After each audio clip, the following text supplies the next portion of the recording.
But again, I'll pick up on First Chronicles or Second Chronicles. It's going to be very much the same. This one starts out though with the beginning of man genealogically.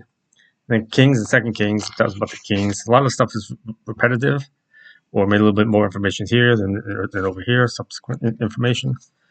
So the first 1, 2 chapters, 3, all goes through. You read this on your own. The descendants starting with Adam, goes through all the way through. I think maybe the whole Chronicles is basically genealogical. I don't even really need to go through this. You can read through it. You haven't read through it all.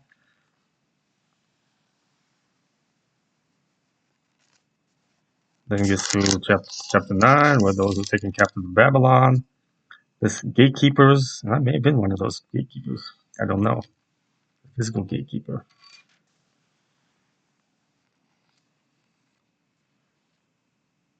It's all the way up to chapter 10, the time of David. So we 1 through 10, all genealogies again. It starts out with Adam, Seth, Enosh, Kenan, Mahalalel, Jared, Enoch, Methuselah, Lamech, Noah. So this is descended along through Seth. There's Cain and Abel. Cain killed Abel, and he was banished. That left Seth. So from Adam through Seth. Seth got son of Enosh. And this leads all the line from Adam through to David, and then on to Jesus the Christ. Adam, Seth, Enosh, Kenan, Mahalalel, Jared, Enoch, Methuselah, Lamech, Noah. I was there at the time of Noah. I perished in the flood, but I was taken out. I didn't suffer. I was taken out. I was there to help Noah. I spoke with Methuselah, so I was there in this world. At least far back as Methuselah is my first one, but I think before that as well. Then the sons of Noah, Shem, Ham, and Japheth. Shem, for which Israel is descended from. Ham, Egyptians, Africans, that part of the world. And Japheth would be up in Europe. It's just extended out from there, according to this. Sons of Japheth, Gomer, Magog, Madai, Javan, Tubal, Meshach, and Tiras. Sons of Gomer. The sons of Javan. Sons of Ham, Cush, Egypt, Put, and Canaan, which the Lord did not like, became evil. Then extends to the sons from them, the sons of them. Then sons of Shem, from what Israel came, Elam, Elamites, Ashur, Arphaxad, Lud, and Aram, and all the way down to Abraham. And gives the sons of Abraham, so on and so forth. So that goes all the way through chapter 10, all the way up to where David is, and fighting with the Philistines, which I will go into next time. So this is just a quick, brief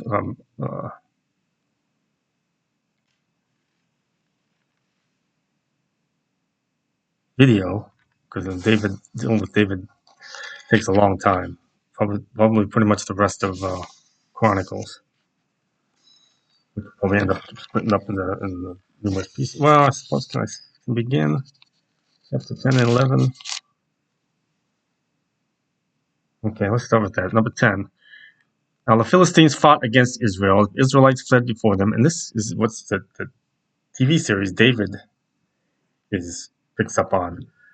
Philistines fought against Israel off and on. The Israelites fled before them, and many fell dead on Mount Gilboa. The Philistines were in hot pursuit of Saul and his sons, and they killed his sons Jonathan, Abinadab, and Malchishua. Fighting grew fierce around Saul. When the archers overtook him, they wounded him. Saul said to his armor-bearer, "Draw your sword and run me through, or these uncircumcised fellows will come and abuse me." But his armor-bearer was terrified, would not do it, so Saul took his own sword and fell on it. When the armor-bearer saw that Saul was dead, he too fell on his sword and died. So Saul and his 3 sons died, and all his house died together. Now that hasn't happened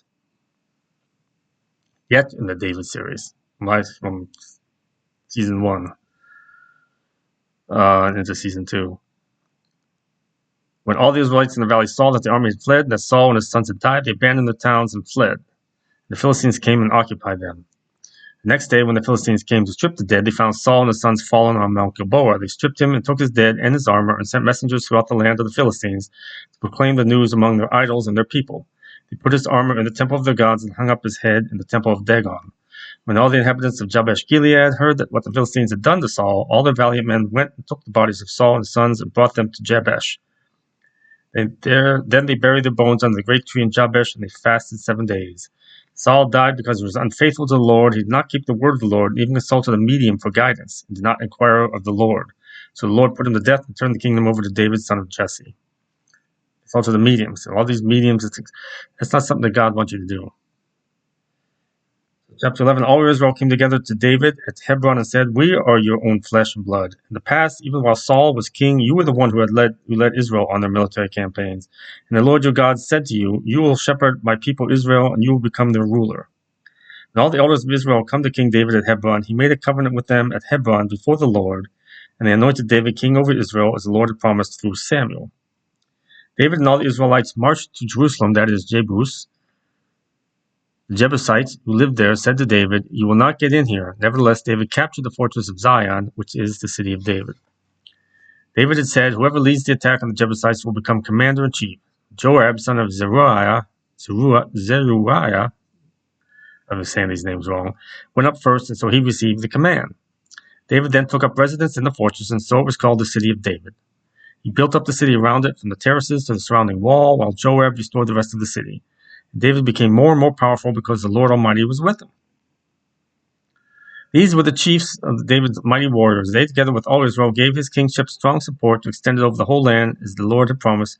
This is the list of David's mighty warriors. And then it lists all of them.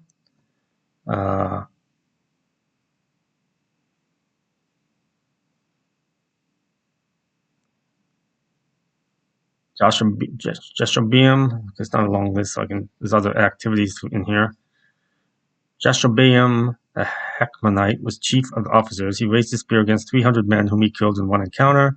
Next to him was Eleazar, son of Dodai, the Ahohite, one of 3 mighty warriors. And these Ahohites, Hakmonite, this means they're descended from their clans. They belong to specific clans. One of the 3 mighty warriors. He was with David at Pas Damim when the Philistines gathered there for battle. At a place where there was a field full of barley, the troops fled from the Philistines. They took their stand in the middle of the field. They defended it and struck the Philistines down, and the Lord brought about a great victory.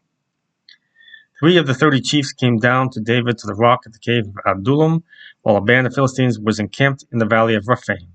At that time, David was in the stronghold, and the Philistine garrison was at Bethlehem. David longed for water and said, "Oh, that someone would get me a drink of water from the well near the gate of Bethlehem."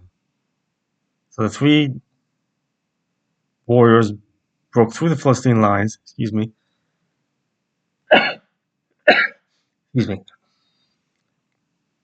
They drew water from the well near the gate of Bethlehem and carried it back to David, but he refused to drink it. Instead, he poured it out to the Lord.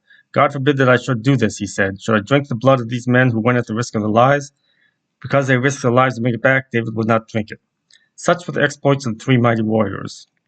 So there were many more. Abishai, the brother of Joab, was chief of the 3. He raised his spear against 300 men whom he killed, and so he became as famous as the 3. He was doubly honored above the 3 and became their commander, even though he was not included among them. Benaiah, son of Jehoiada, a valiant fighter from Kabzeel, performed great exploits. He struck down Moab's 2 mightiest warriors. He also went down into a pit on a snowy day and killed a lion. And he struck down an Egyptian who was 5 cubits tall. Although the Egyptian had a spear like a weaver's rod in his hand, Benaiah went against him with a club. He snatched the spear from the Egyptian's hand and killed him with his own spear. That's for the exploits of Benaiah from Jehoiada. He too was as famous as the 3 mighty warriors. He was held in greater honor than any of the 30, but he was not included among the 3, and David put him in charge of his bodyguards. And it lists all the mighty warriors who were under David.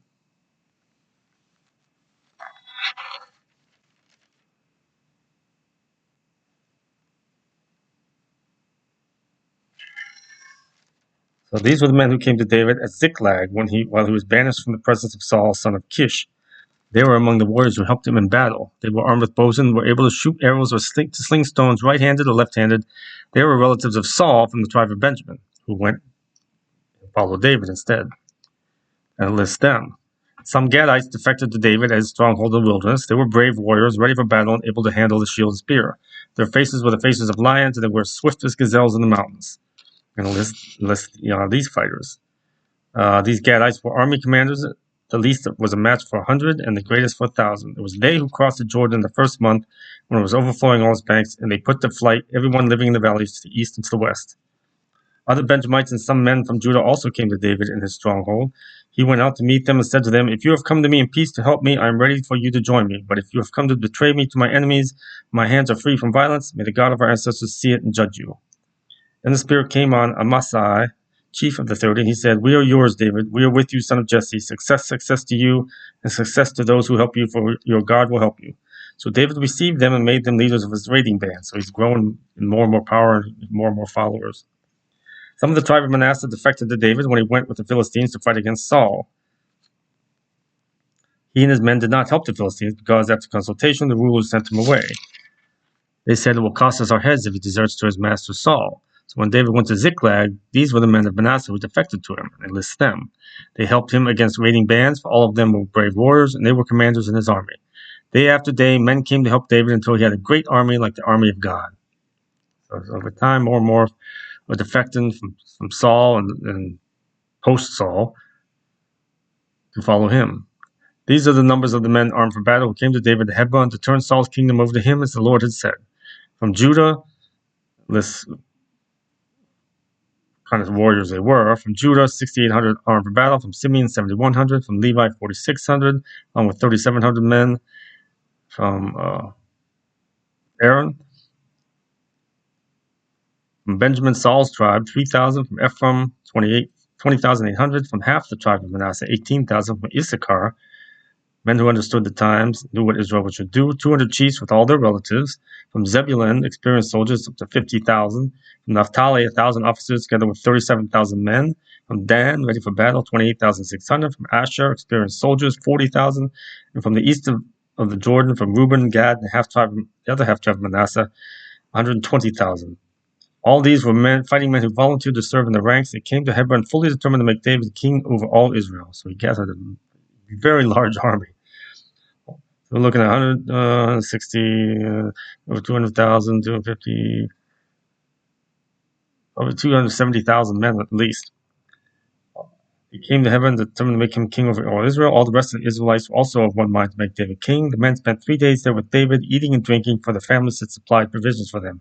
Also, their neighbors from as far away as Issachar, Zebulun, and Naphtali came, bringing food on donkeys, camels, mules, and oxen.